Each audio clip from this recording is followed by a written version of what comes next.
Servant of Indian society in 1905 with the help of MG Rana day. आप बोलेगा भारत सेवक समाज के संस्थापक कौन थे 1905 में, किसके सहयोग से? MG Rana day. MG Rana day के सहयोग से 1905 में भारत सेवक समाज के संस्थापक कौन थे? तो आप बोलेगा गोपाल कृष्ण गोखले थे। कौन थे? गोपाल कृष्ण गोखले। याद रखना है आपको कि 1905 में भारत सेवक समाज का स्थापना हुआ, उसके संस्थापक कौन थे? गोपाल कृष्ण गोखले। किसके सहयोग से हुआ था? एमजी राणा डे के सहयोग से हुआ था। ये आपको याद रखना है, ठीक है ना। यहाँ पे देखेंगे क्वेश्चन नंबर 44 की तरफ मूव करेंगे। अगर आपने सेशन को लाइक से सब्सक्राइब नहीं किया तो कर लेंगे। चलिए देखते हैं आगे।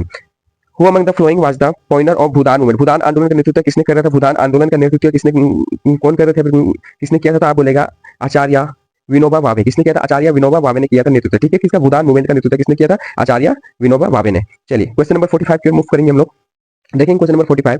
व्हेन वाज देव समाज फाउंडेड इन लाहौर बाय सी नारायण अग्निहोत्री? सी नारायण अग्निहोत्री के द्वारा लाहौर में देव समाज का स्थापना कब हुआ था? तो आप बोलेगा 1887 में। कब हुआ था? 1887 में। 1887 देव समाज का स्थापना हुआ कहाँ पे? लाहौर में। किसके द्वारा? सी नारायण अग्निहोत्री के द्वारा। चलिए क्वेश्चन नंबर 46 की ओर मूव करते हैं। जो सेशन को लाइक से सब्सक्राइब नहीं किया तो करेंगे। कुछ भी डाउट होता है तो आप कमेंट सेक्शन में अपना मैसेज ड्रॉप करेंगे। चलिए देखते हैं यहाँ पे question number 46। Who among the following social reformer ruled out the practice of sati on the basis of Hindu religious texts? आप बताइएगा प्रैक्टिस ऑफ सती, जो सती प्रथा चलती है उसको पूरी तरह से खत्म करने वाले कौन थे? आप बोलेगा राजा राम मोहन रॉय। राजा राम मोहन रॉय। हिंदू समाज में प्रथा था एक सती प्रथा, ठीक है ना, जिसको खत्म करने वाले कौन थे? तो आप बोलेगा राजा राम मोहन रॉय थे, ठीक है ना। जिसमें अगर उनके पति की अगर मृत्यु हो जाता था तो उनके साथ से उनकी पत्नी को जिंदा ही जला दिया जाता था। इस प्रथा को विरोध करने वाले, पूरी तरह से नष्ट करने वाले कौन थे? राजा राम मोहन रॉय थे, ठीक है ना। आपको याद रखना है। यहाँ पे देखेंगे क्वेश्चन नंबर 47 की ओर देखते हैं।